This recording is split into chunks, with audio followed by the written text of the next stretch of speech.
Good morning guys. Okay, so what we're doing today, well, a little bit later I'm going to take you a little tour of the carport, the house, the front porch, the sunshades we've had built, and also the little sort of windbreaks we've had built around them as well. But first I'm going to take you through what I sometimes have for breakfast here in Thailand. So stick with me guys and enjoy. Okay, so the first thing we're going to do is we're going to get on some Scottish sliced sausage. Now this I made. I might actually show you how to make this if there's any Scottish people out there that watch my channel and they're in Thailand and you're craving a bit lawn sausage, sliced sausage, square sausage, whatever we want to call it. This is the dogs, by the way. This is beautiful.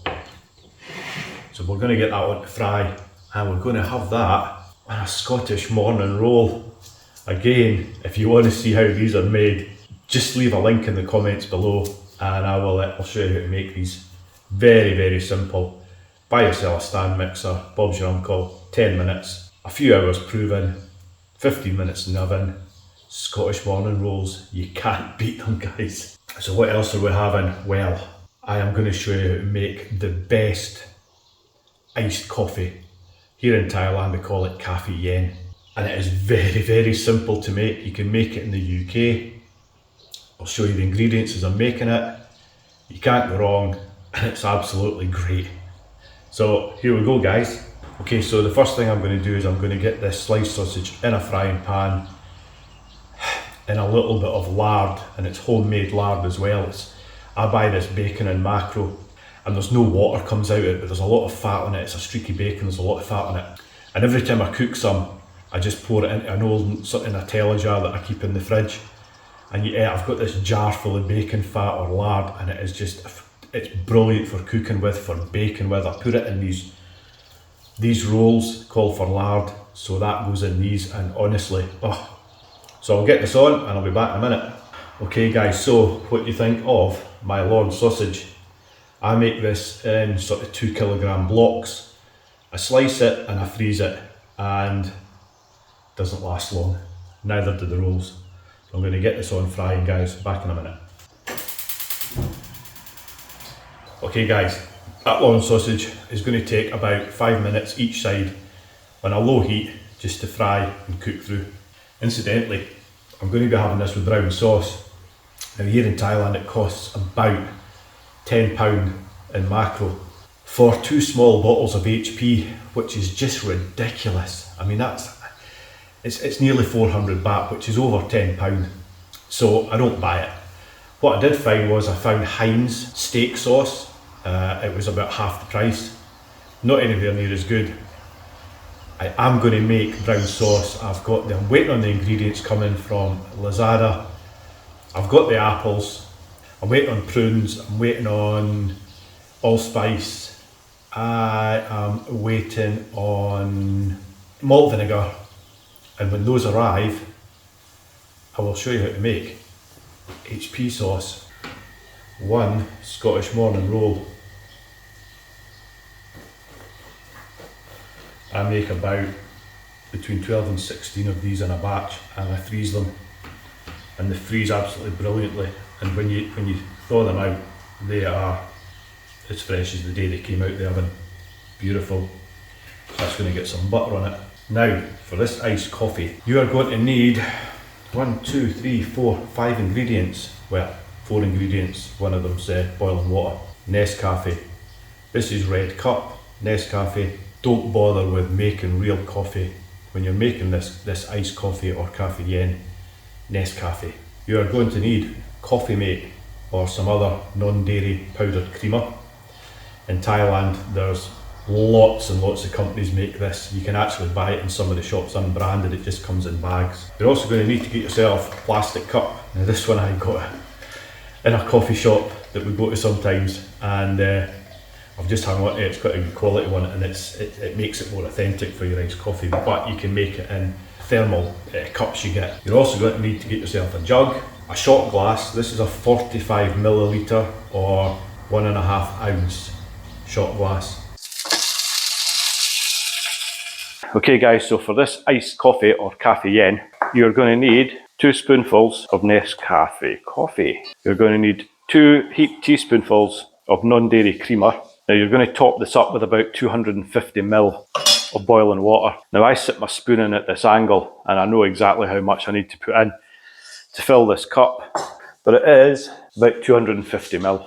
So in this jug we have 2 heaped teaspoonfuls of coffee, or 2 scoops. I've got this little scoop thing. 2 heaped teaspoonfuls of coffee creamer, non-dairy creamer, whatever you want. Approximately 250 mils of boiling water. Now there's only 2 other ingredients to go in this.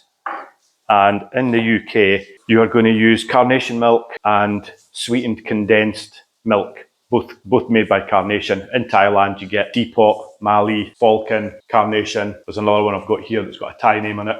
No idea what it's called. Dozens of brands because they use a lot of it here. As you can see, it comes in big bags here.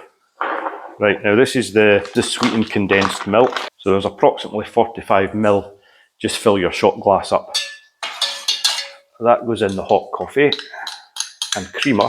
And then you want Carnation milk. In my case, I'm using Teapot. It's the same as Carnation milk. Again, loads of brands. This is a little bit whiter than Carnation milk. Carnation milk's more yellow. Again, 45 ml. And that, my friends, is it. Only one other thing to do. Fill this cup with ice. Okay, so when I say fill the cup with ice, you fill it with ice. So ideally you want to be using crushed ice for this. So you basically just fill your cup with ice, get your hot coffee and pour it over this ice. And if you've got your measurements right, that should just fill that cup nicely.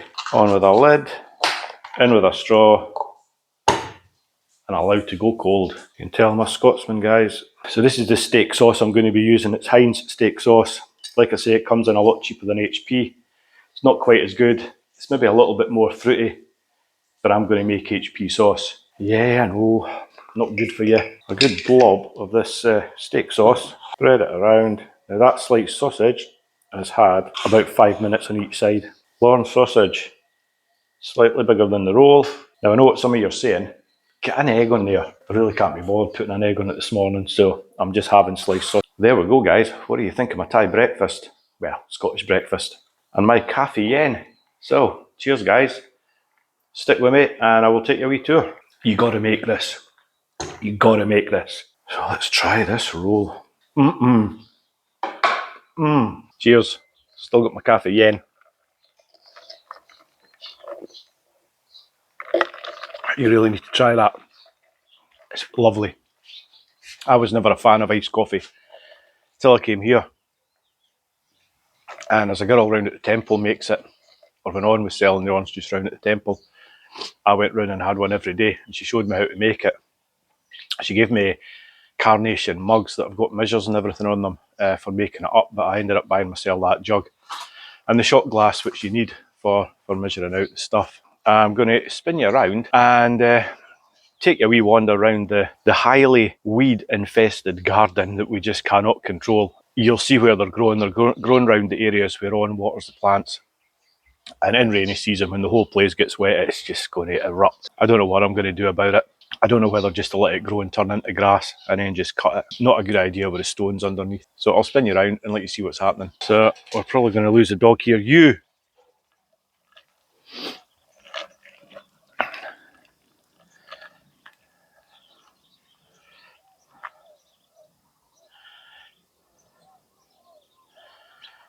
So yeah, lovely morning. We were getting threatened with rain. Nothing ever came of it. It cooled down quite a bit the past sort of 3 weeks. But it's getting hot again. No air conditioning on for about 3 weeks now, which is good. Okay, so back to the subject in question. So we have been busy, myself and Onuma, out, and we have got the front outside wall painted. So that's looking a heck of a lot better. We've also got some plant pots out the front here. Just at the front bit, we are going to put a couple over there. I am going to do something with the front here. I'm going to dig it out, level it.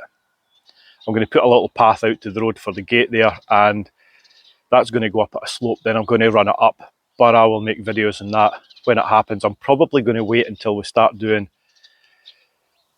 the houses out the back and the pool. Now I'll take you out and I'll show you roughly what we're planning on doing. But I'm going to wait till we're doing that so that when we get concrete deliveries, we can just prep this, or I'll prep it, and then I can just stick some concrete in here, because the concrete or lorries always have extra concrete. And rather than them ditching it over the wall here, I mean, you can see here, when they were building the house, any excess concrete you had, he was just ditching it over the wall here, and it's ruined the path here, but that's what they do. So, dog. Jeff! Come on! Come on! Jeff! Come on! Mother-in-law has got a farm up the back there by the main road, and he's got this habit of just wandering up. If there's nobody in the farm, he'll come back. If there is somebody in the farm, he'll just hang about, and then on sister will have to end up coming back with him. Typical Thai dog, does exactly what you tell it not. Okay, so the wall's looking pretty good. Now the paint I used on this wall, I wish they'd painted the external of the house with it, because it's far better. It's not a gloss paint, but it's like a silk, and it's got like a sheen to it, a shine. And then a couple of years, when I repaint the house, I'm going to do it in this kind of paint, but I'm thinking I'm going to do the whole house white, because this grey in the summer is absolutely no good. It just, the walls just turn into radiators. The inside of the house gets boiling hot, so it needs to be more sort of Mediterranean, shall we say, where they paint all their houses white to sort of reflect the sun, keep the houses cooler inside, and it does work. So it's not getting done just now because it's just been painted, but that's the plan. So we've also finished this wall here, as you probably seen for previous videos. So this was really patchy. So you'll see all the green growing through the stones. I've not gone into detail on that, but people all have seen it before, and what I've tried to do just doesn't work. So this is the little outside sunshade we've had built over this table. And you'll see we've had an edging put round it. It's got a bit of an overhang here. And we've also had this little windbreak built here, which works an absolute treat.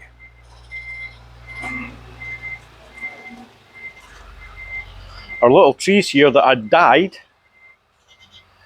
are almost back to being fully green again. Now these palms, I don't think are too keen on being in pots. It's either that or they're being overwatered. I think when you overwater these, the roots just rot and they just die. I think we've managed to save them, but we'll see. Time will tell.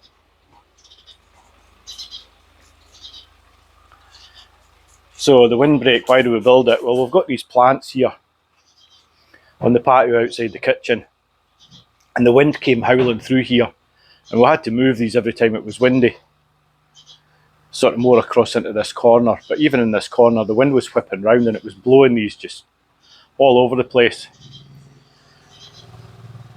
So this helps greatly. We've also had a little roof with an edging on it on here. This edging's to keep the sun out, not so much at this time of the year, but in the summer. I'm still drinking this coffee, guys. I'll take you a quick walk inside. So we've got the kitchen.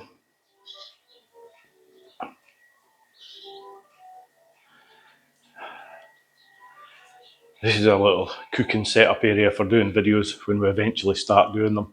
Now, I've had a request from a guy in Scotland that used to live in Thailand, and he wants us to do a Thai red curry, chicken red curry. So that'll be the first thing we do. So through the back we have our Thai style kitchen. This is where on works all our magic. And we had these doors put in as well. I think I showed these in an earlier video. And the reason we put these in was just because when the air conditioning's on at night, we don't want to cool the kitchen. We don't want all that cold air to come out the living room and go into the kitchen. So we put these sort of concertina doors on, and they work perfectly. They do exactly what they're supposed to do. That was supposed to just be open, but not such a good idea. Now these curtains, I honestly wish they hadn't put these windows in this side of the house. But at the time we didn't think we were going to be building that big carport. But these curtains are never open. If you're watching the TV and it's daytime, you can't see a damn thing on the telly, so these curtains are pretty much constantly shut. These ones here were, but we've changed and these are now permanently open. Little editing area. So downstairs we have a small shower room, toilet, and sink area. Now this was supposed to just be a toilet and a sink, and it was only supposed to come out sort of level with these top of the steps here, and then the wall was supposed to go along, but we extended it out a little bit so that we had another shower for the guest bedroom. And then we'll have the steps going up. Now there was a lot of people asking how this worked. Steps going up, we had this big wide opening, but it's now got the railings up and a little hall at the top here that splits off, door to the left, door to the right. So if we go up and to the right, we have a guest bedroom.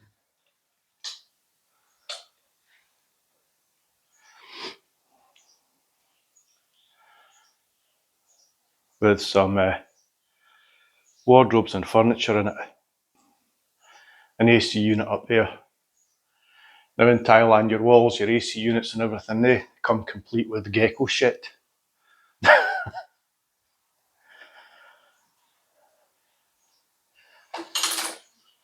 And this is sort of the view from out the guest bedroom. Now you can see the back's looking a bit rough at the minute, but later on in the year, hopefully, as Paradise in Thailand is finishing and moving into his house, we will be starting work out the back here.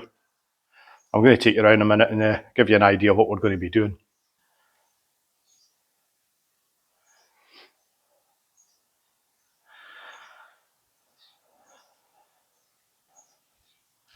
So that's the guest bedroom. This is the view into the living room and computer area from the little hallway. Okay, now I'm taking a chance here because on's not long up and this might not be clean. So this is our bedroom. These curtains are never open. Misjudged the width of the wardrobes, so the wardrobes fit in between the windows, but the curtain rails go over. Anyway.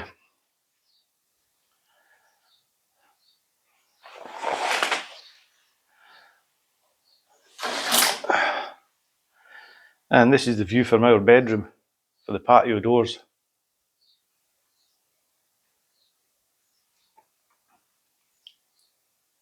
And this bathroom that was supposed to have the door in the little hall there, we moved into the bedroom to give us an ensuite, which is why we had to extend the one downstairs.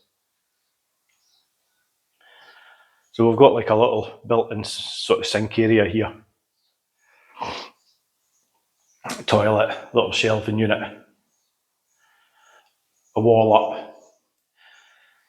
Not everybody puts these little walls up between the shower and the toilet, but you really need it. And the shower area. with our two little sort of storage holes at either side, electric shower, rain shower. It's quite big. It's a big ensuite bathroom. So that's pretty much the inside, guys. I've not done a breakdown in the price, and the reason I've not done a breakdown in the price is because I've pretty much lost touch of everything. But I can give you some rough estimates. Now the house is 1.8 million baht, and that is like Paradise in Thailand's finding out, that is the house and the house alone. There's no extras, there's no concrete pad around the house, there was no carport. It did include obviously the sanitation system, the grey water tank, the black water tank, and the septic tank. Now, I see a lot of people having problems with these. I can't understand it because we've been in 8 months now, 7-8 months now. We've not had any issues. Now, these are totally maintenance free. The soakaways are completely maintenance free. Now, there's two soakaway tanks. There's one which is a grey water soakaway tank and one which is a black water soakaway tank. Now, the black water soakaway tank comes from the septic tank. So they're not mixed. They're two separate tanks. And they're totally maintenance free, and they do what they say, they soak away. So we're not having any issues with them. People seem to be having issues with them overflowing or having to get emptied every so often, which I can't understand. It must just be different ways of doing them. So we're going to take a walk through the carport to the back area. Now, as I've explained in previous videos, we needed a carport. We also needed access for concrete trucks and everything coming in when we start doing the back. So this carport had to be quite substantial in height. And it also allows us to build things underneath here if we want. I'm thinking about putting sort of like if you bear with me a sec, let's spin you around. About building maybe a toilet block and maybe a shed in that here for storage up this side, and building this side up just to stop the wind coming through when it does get windy, because the wind always comes from this direction. So we're having issues with birds again. There's a new nest appeared on top of my solar light there, so that's going to get dragged out. They were building nests in sort of this, it's like a junction box. There's no connections in it. It's like it's for the coolant and that, where the coolant connects to it. There's no electrical connections in that wee box there at the bottom. But they were building nests in there, so I stuffed bubble wrap in. I came back the next day and the damn birds had been back and they started pulling all the bubble wrap out. So I had to put it in one big clump and jam it in. So since I've done that, there's been nothing back in it. But they've moved to the top of the bloody light here, and it produces a mess down the bottom because they're bringing straw and grass and all sorts in. Anyway, birds will be birds. So what are we doing out the back? Well, at some point we're going to extend a roof out here and cover the water storage tank, the filtration system, etc., the pump. But I need to sort all this out. When we do the back, we're going to strip all this out and redo all the concrete out the back here as well, and put one big pad in, probably out level with with where the tank is now, and bring it right across the back to the carport here. These are my plans, but as you will have seen, these plans don't usually come to fruition, shall we say. Things change. So what's happening here? Well, we've had holes everywhere for the pool. We now have no holes. They've all been filled in. We're going to put the pool in the middle, whether it be lengthways, horizontal there, or vertical. We don't know yet. We will see. Now, when I was building the house, those of you who watched the wall getting built will notice that we built this little internal wall as well, and this is like a support for the outside wall, and also gives us a nice area for building a patio. Now it comes up 3 sort of wall panels here at the side of the gate, and it goes all the way along here, and then it comes up 3 panels here. Now the initial idea behind it was that the pool was going to go in this area, and then we were going to patio around the pool. And then we changed it to make an L-shaped pool, and then we decided against that because we need this area, we need the areas around the walls for building these little holiday chalets we're going to put in. Now what are we putting in? Well, we are going to put a family one in, so we're going to put a 2-bedroom one in at this side, which leads us onto the pool again. Now we want the little houses opening out, like they're sort of like front patios opening out onto the pool. So the pool's probably going to go in up and down here, sort of between the house and the back wall, with a patio around it. Because we're going to put, no, we're not, that plan changed. See what I mean? We're going to put 2 singles here, 2 like little single rooms. I don't think there's enough room to put 3, but we're going to put 2 in, and they're going to go sort of like more towards the back here, towards that little sort of like double walled area in this area here, because we want the concrete along the back of the drive here. And then at this area, this side here, we have got an area that's probably big enough to get 1 2-bedroom one in. And down across in this corner, we're thinking about putting a couple of sort of like tables and chairs, and building a little kitchen area for doing breakfasts and meals and that for people that are staying. We might dot some tables and chairs along around here as well, and do food if we get busy. We'll maybe look into increasing that. We need an area for putting a couple of sort of outdoor showers in for the pool. So we're thinking probably sort of across there, just to the right of the gate, we'll just put a couple of sort of stand pipes in with showers, and we can just drain them off straight out the back of the wall there. They don't need to go into a tank or anything, and they'll just drain straight into that pool at the back. The rest of the area we are going to probably landscape. The areas that are not concreted. Now it won't be landscaped with grass or anything, it'll probably be more sort of like stones and slabbed walkways and things like that. Plant pots and shrubs and trees and things. And we're going to line the back. We're getting earth delivered shortly. Now On's cousin that owns this little strip of land just outside the wall here is letting his relations grow 1 more set of cabbages on it. Then he's going to turn this into like a carport, and he's going to plant, I think it was mango trees he's going to put in here, which is brilliant because it will also stop the wind coming through here as well. So I'm assuming he'll put the carport at the front, and what he'll maybe do is he'll maybe extend onto our roof here, which I'll take it out over his bit land as well. And then he's going to plant mango trees and that at the back, which will keep the wind off the pool and that, especially this time of the year when it gets rather windy. So after this crop of cabbages, and before he starts doing what he's going to do, we're going to get some, I think we'll need about 10 trucks of earth, and we're going to put them out the back behind this wall, and we're going to bring the level up behind this wall to the same level as what's inside here. So that will also support that back wall as well. And then we're going to plant trees along the back, which will give us a little bit wind protection along the back as well.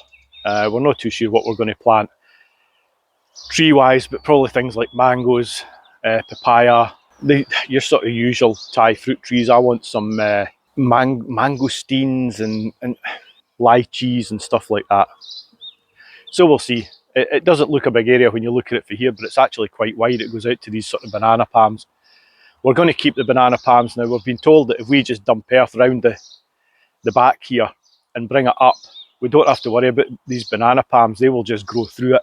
Not that it's going to be right round them anyway. It's only going out to them, but we can bring it up level, sort of like with it, the banana palms, and they'll just keep growing. So there's not a problem. I don't want to lose them. I wanted to cut them down, but I don't want to lose them. I quite like the look of bananas, and the fruit these bear is absolutely gorgeous. So obviously these poles are all going to come down. These electrical cables are going to come away, and we're going to use these poles for supporting sort of like sunshades that are going to go down here and then along here and up this little bit over this patioed area to offer a little bit shade.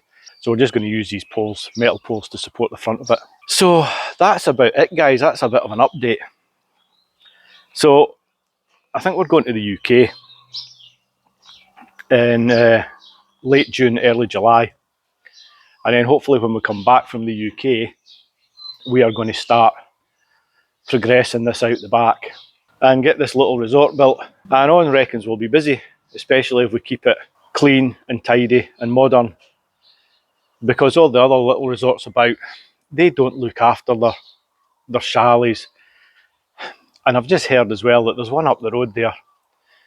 When people leave, the woman that owns it goes in, smells the bedding, and if the bedding smells okay, she doesn't even change it. And somebody could have been in that resort for a week sleeping in that bed, and she's, as long as it still smells like it's got the detergent smell, she's leaving it. I mean, that's ludicrous. Anyway, enough on that subject. We actually stayed at that resort for a week when we came up about 6 years ago. And if I'd known that, I would have just given that a complete wide berth. So anyway, guys, that's it. I'm going to be doing the food videos, like I said. I've had a few requests for doing various Thai curries. I'm going to show you how I make my Scottish morning rolls, my Lorne sausage.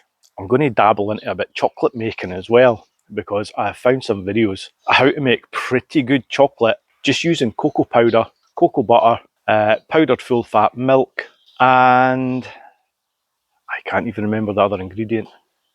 There's only about 4 ingredients. Anyway, I'll be showing you how to make that as well. Okay guys, so I said I was going to give you a breakdown in the price. So the house was 1.8 million baht. That was the house only. It didn't include the kitchen. It didn't include the Thai kitchen. The Thai kitchen was 100,000 on top of that, so that's 1.9. It didn't include the tiling outside on the patio, because that was supposed to be a carport. We had some issues with him. There was problems. He had to come back, fix a few things. A few people did a few things wrong. The electrician, one of his guys, scratched all the tiles. They had to come back, replace a load of tiles in the bedrooms, the kitchen. So this patio area outside, the tiling work on the steps, and some other bits and pieces he did outside, he didn't bill us for. I think that was through embarrassment because of the issues he was having. He didn't feel he could charge us for it, so we didn't pay for any of that. The Thai kitchen was 100,000, and that was for the full build. That included the kitchen units, the worktops. I supplied the doors, the cooker hood, and the hob. It included the full build, including the plumbing, the walls, the roof, the floor, the tiling, the building, the kitchen. So that was an extra 100,000. So that was 1.8, 1.9 million. This carport, including the concrete pad and the concrete drive going down to the gate here, came in at 158, we'll call it 160,000 baht. Now the 2 roofed areas out the front came in at 40,000 baht for the 2. Now we had to buy the stones, we had to buy the plants. I'm not going to include that, because if you build a house and you want a garden, you have to do the garden yourself. Additional costs as well were the kitchen, because when you build a house here in Thailand, they don't include, they build the room, the kitchen room, but they don't build kitchen worktops, kitchen sort of cupboards. They don't put a sink in, they just don't build the kitchen, they just build the room. He never charged us for building that kitchen either, again because of the problems we had with the tiles and the other bits and pieces that we had problems with.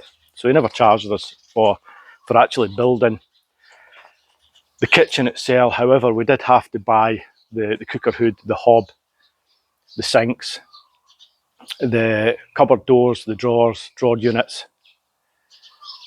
But he installed them all. They built the concrete worktops, units, and installed everything that I bought. So he didn't charge for any of that either. Now that's normally additional charge as well. I don't think it's too expensive.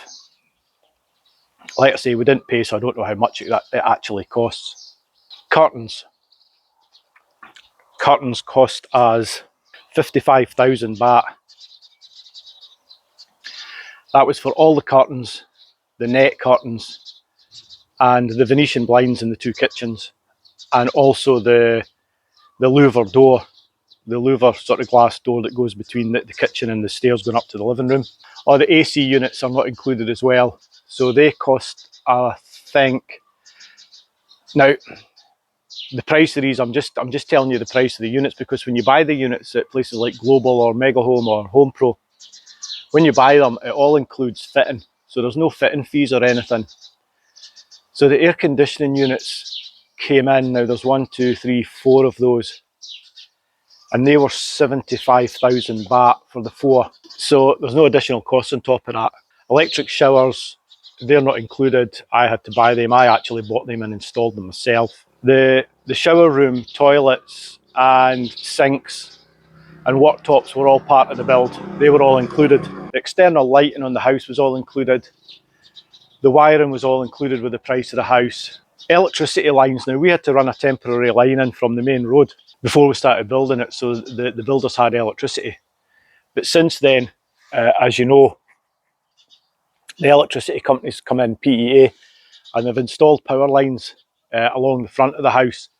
So we had to get an electrician to run these temporary lines in, and I think we paid about 25,000 baht for that, which wasn't bad considering the amount of cable that we've had run in, 25mm cable. Now I bought 35mm cable to run from sort of the power lines here to the house, and that was like almost 10,000 baht just for the cable. And then we paid an electrician to come disconnect the temporary ones and reconnect these. So all in all, for the temporary wiring, the electrician to install the temporary wiring, the new cables from the main sort of power lines at the front, all in all was probably about 60,000 baht. Now we've got to take all this temporary cabling back out, because that 25mm cable, there's a lot of it and it's worth a lot of money. So I'm taking that back, and I will be using it when we do the area out the back. I'll use that for putting the supply in for that. Now I believe we've got to put a separate meter in because it's going to be a business. So we'll just run that 25mm cable. We won't need much more than that, because it's not going to be running a complete house. It'll just be running the sort of like 3 or 4 aircon units, so 25mm will be more than enough, especially the short distance just for the pylons here. Now the other thing they're going to be doing is we've been having issues with the electricity. Now someone up at the temple cut through a cable about a month ago, and we lost power. Now we always had power cuts, and they were a pain. It would only go off for 5 or 10 minutes, but this time it went off, and it was off for hours. And On's on a line chat page with the local village, and the head of the village is on it, and she found out that somebody had cut through a cable in the temple, and it cut our power. Now the power was on up at the main road everywhere else, but apparently our power lines are the same lines that they use for the temple, but not the rest of the housing up at the main road. So I'm looking at the back window thinking, oh my God, the new power lines they've installed have gone down at the front, because all the lighting's on up the back, the street lights were on, all the houses up the back, the lighting was on. And I thought we'd lost power and we were basically going to be off for a couple of days until they fixed it, but it turns out it was way up at the temple, away up there. So yeah, a strange one. And then we had voltages. The voltages were low. Now I don't know if it was because of issues up at the temple previously, but we were only getting like 210, depending on what was happening down at the farms here, what was running, it would fluctuate between like 222 volts, and sometimes it was dropping down to like below 200 volts. So I don't know what they've done, but we're now up at 245 volts. And my little UPS system that my computer and everything's connected to doesn't appreciate it. It didn't appreciate it when it dropped below 200 either. it clicks on and off and on and off, and you hear it in the background, and it doesn't like above the 240 volts. So we've now got above 240 volts. We've no issues with anything, but it's not stable. It doesn't stay the same for 1 minute to the next. What they're doing is, my girlfriend was talking to the head of the village, and she was saying that the electricity company are coming down and they're going to be putting a transformer along the front here, which will give us a sort of boost and a more stable voltage. So when that happens, I don't know, but that'll be happening. She's always spot on, the head of the village, with everything she says. We get updates as well on the river. When the river rises in the background there, it goes on the page as well. She gets notification when there's dams opening up in Laos or Myanmar or even China, I believe. So we know when the river's going to rise. And they give us announcements and they'll say, well, the river's going to rise by half a metre or a metre. And within a day or two, it rises by that. And then they'll say, okay, the dams are closing, it's going to drop. So we know when the river's going up and down. But it is very well controlled now. So everybody upstream sort of coordinates their dam opening times so that you've not got like half a dozen dams opening at the same time and then a massive rush of water coming down here, sort of flooding everywhere. So it is well controlled. A lot of people had concerns about where we were building and all the rest of it, but we knew before we started that everything was coordinated now for opening dams, and yeah, not a problem. I'll buy a canoe, and if we need to get out, we'll canoe out. If there's anything else I think of, I'll tag it on to the end of this video. So thank you so much for watching, everybody. Thanks to all the subscribers. I've still been getting 1 or 2 new subscribers recently, not too many. So things are starting to sort of slow down a little bit. I mean, we're pretty much finished at the minute until probably maybe November, December. But rest assured, when we start building the resort, there will be more build videos on the resort, the pool, the sort of landscape and what we're doing, putting the dirt out the back, levelling that off, planting stuff out the back. So yeah, there's more to come, guys. But in the meantime, stick around for the cooking videos. I'm sure you will enjoy them. All the ingredients, especially if you're watching from somewhere that has access to Amazon, all the ingredients you can find on Amazon. What you can't find on Amazon, you can find in Tesco's. So I will do the cooking, and I will probably drop links in the descriptions on where you can get the stuff that's used. So on that note, guys, thank you so much for watching. Thanks to all the subscribers. Thanks to all the new subscribers. Stick with me, and I will see you very shortly in a cooking video. Cheers for now, guys.